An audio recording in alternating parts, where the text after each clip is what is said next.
सुनो सुनो सुनो सुनो सुनो। अब लॉग क्या कहता है? देखिए सारी की सारी कहानी जो है ना वो जॉन नेपियर की कहानी है। ठीक है। John Napier. ठीक है। जॉन नेपियर की कहानी है। एक्चुअल में क्या है, ये तकरीबन शायद 1750 या 1700 या 1800 के आसपास की कहानी होगी, जितना मुझे कुछ हल्का हल्का याद है। ठीक है। पैसा वसूल। अभी सुनो आप। ये जॉन नेपियर ने 1750 या मतलब अब 1700 1800 के बीच में कहीं पे कुछ जन्मा था। उन दिनों जो थी ना स्कूल्स जो थे वो उतने अच्छे फॉर्मेट में नहीं थे जितने अच्छे फॉर्मेट में आज है। दूसरी बात ये कि सबसे बड़ा इशू क्या था ना, सबसे बड़ा इशू ये था कि बुक्स वगैरह अवेलेबल नहीं थी ज्यादा, कुछ प्रिंटिंग प्रेस हो चुकी थी तैयार, लेकिन अगर देखा जाए। ठीक है, ओ 1600। अरे वेरी गुड, अरे हमें हट जॉन विक। ठीक है। अच्छा अगर देखा जाए तो ये उस टाइम की बात है। तो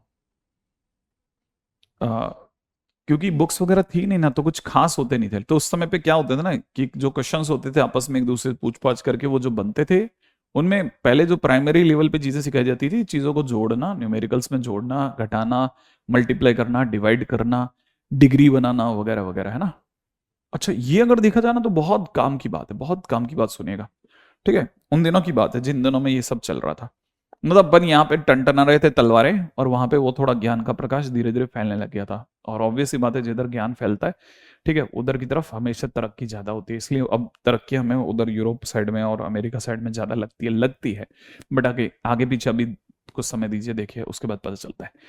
अगर देखा जाए तो जॉन नेपियर ने उन दिनों पे जब कैलकुलेशन करता था ना, तो उसको जोड़ने घटाने में बहुत मजा आता था, लेकिन उसको इश्यू होता था जब मल्टीप्लाई में भी और बड़ी बड़ी डिग्री में चीजें आ जाती, डिवाइड में और बड़ी बड़ी डिग्री में आ जाती, तब तकलीफ होती थी। तो उसने एक्चुअली वो इतना ज्यादा परेशान था कि कई बार वो क्या करता था ना, क्लास बंक करता था। अब बंक करके ऐसा नहीं है कि बंक करके वो कहीं घूमने चला जाता था, मॉल्स वगैरह थोड़ी ना होते थे उस समय पे। तो अगर देखा तो वो कोशिश करता था कि कुछ ऐसा तरीका बन जाए, कोई ऐसा तरीका बन जाए जिससे उसकी जो नफरत है ना वो एक्चुअल में मल्टीप्लाई पावर और इन चीजों को लेकर के थी। समझ रहे हैं आप? तो वो ये कोशिश करता है यार जोड़ने घटाने में तो मजा आता है, लेकिन अगर देखा जाए, ठीक है, use a little bit English, और डेफिनेटली आई ट्राई टू। ठीक है। तो उन दिनों क्या इशू था कि उसको ऐड करने और सब्ट्रैक्ट करने में तो कोई इशू नहीं था, लेकिन उसको इश्यू आता था जब वो मल्टीप्लाई डिग्री या फिर डिवाइड कर रहा होता था। तो वो सोचता था यार कोई ऐसा रास्ता बन जाए जिससे मल्टीप्लाई और डिवाइड जो है वो प्लस और माइनस में बदल जाए। अगर वो मल्टीप्लाई अगर प्लस और माइनस में बदल गया तो जीत जाएगा वो। और आप में से अगर किसी के दिमाग में आया हो, तो मेरी बात सुनते ही आपके दिमाग में आ चुका होगा कि लॉग जानने वाले बच्चे समझ रहे होंगे कि वाकई में उसने जो चाहा ऑलमोस्ट कर ही डाला। आप में से किसी को दिमाग में आया कि जो डिग्री है उसकी जगह पर डिग्री डिग्री का कुछ और हो जाए, मल्टीप्लाई की जगह प्लस या माइनस आ जाए, ठीक है, डिवाइड की जगह प्लस या माइनस आ जाए, और वो अपने जो उसने लक्ष्य लिया उसको वो पा लिया। और क्योंकि उसने ऐसा किया, जब वो करता था तो उसके अड़ोसी पड़ोसी देखते होंगे, और उसने फिर जाकर के अपनी कुछ डायरी वगैरह जो रिवील करी, और बाद में पता चला वो लॉग टेबल बनी, उससे बहुत सारी चीजें बनी। फिर उसके नाम से कांस्टेंट मतलब कॉफिशिएंट भी आए, वगैरह वगैरह बहुत सारी बातें बनी। तो जॉन नेपियर ने कैसे सोचा चीजों को? उसने ऐसे सोचा कि जैसे मान लीजिए उसके टीचर ने उसे एक नेचुरल नंबर 36 दिया। किसकी बात चल रही है? नेचुरल नंबर की। इसका तो कहानी में सिर्फ नेचुरल नंबर की ही बात होगी। ठीक है। तो उसने ये सोचा कि मेरे को मेरा टीचर ये पढ़ाता है कि 6 का स्क्वायर जो होता है वो 36 होता है। हाँ। तो इसका मतलब जब वो किसी की डिग्री पढ़ा रहा होता है तो वो उसी नंबर को माने 36 को, है ना, 6 के स्क्वायर की फॉर्म में बता रहा है। 36 को 6 के स्क्वायर की फॉर्म में बता रहा है, इसलिए इसका मतलब ये कि वो इसे एक्सपोनेंशियल फॉर्म में पढ़ा रहे हैं। ठीक है ना। अब वो चाहता था कि नहीं साहब मैं इसे कुछ और तरीके से पढ़ूं, तो उसने इसी 36 को लॉग फॉर्म में पढ़ना चालू करा। ठीक है। लॉग फॉर्म मतलब जब उसने कुछ ऐसा ऐसा कुछ है ना, एक तरह से ये समझो खुद को हिंटअप करने के लिए कि कुछ लगाते हैं जैसे, ठीक है, जान करके किसी कोड वर्ड में पता चले तो लॉग लगा दिया, आसपास के बच्चे समझ नहीं पाए, लेकिन लॉग लगाते ही वो समझना चालू करता था कि मेरे दिमाग ने उल्टी प्रोसेस करनी चालू करी है।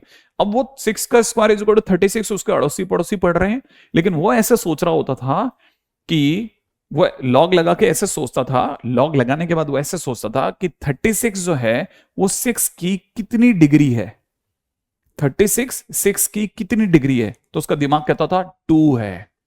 36 6 की 2 डिग्री है, 36 6 की 2 डिग्री है। आपको समझ में आई ये वाली बात?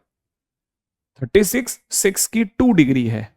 हम पढ़ते हैं कैसे, 6 की 2 डिग्री 36 है, 6 की 2 डिग्री 36 है, but he understand into this way कि 36 6 की 2 डिग्री है। उल्टा पड़ता था, 6 की 2 डिग्री 36 नहीं, 36 6 की 2 डिग्री। और अपने आप को ऐसा समझाने के लिए उसने लॉग लगा रखा था। Log is a kind of hint up करने के लिए उसने कुछ ऐसा अपने आप को एक है ना कोड वर्ड डाल रखा था, काला गुलाब जैसे, ठीक है ना, वैसे उसने सोच रखा था कि 36 6 की, जैसे लॉग लिखेगा मैं उल्टा सोचूंगा, 36 6 की 2 डिग्री है। आई थिंक यहां तक की बात समझ में आया? अच्छा, हाँ, एक्टिव पैसिव जैसा है। अगर उसने ऐसा सोचा तो ये लॉग फॉर्म बनी। अब यहीं से, इससे पहले कि मैं लॉग में कूदूं, मैं आपको एक उल्टी बात पूछता हूं। ये अगर लॉग फॉर्म है तो ये आई तो इसके उल्टे से है, 6 का स्क्वायर 36 होता है, तो ये आया ना। तो ये अगर लॉग फॉर्म है तो आपको ये जान करके अच्छा लगेगा कि ये एक्सपोनेंशियल होने के साथ साथ एंटी लॉग फॉर्म हो गई। एंटी लॉग, ये उल्टा है ना इसका, एंटी लॉग फॉर्म हो गई। अच्छा, तो जब भी कोई एंटी लॉग फॉर्म पूछे तो हमेशा एक्सपोनेंशियल फॉर्म में सोचना। हमेशा कैसे सोचना? एक्सपोनेंशियल फॉर्म में सोचना, ठीक है। क्या कहने का मतलब है कि अगर देखा जाए तो इसका मतलब ये, जैसे मान लीजिए किसी ने कहा कि anti log of x to base a, to base a. अगर किसी ने बेस ए, इसको थोड़ा अलग से लिख दूं, ठीक है, अगर किसी ने ऐसा लिखा टू बेस ए, तो आप तुरंत समझ जाना कि ही इज ट्राइंग टू से एक्सपोनेंशियल ऑफ एक्स, ठीक है, टू बेस ए।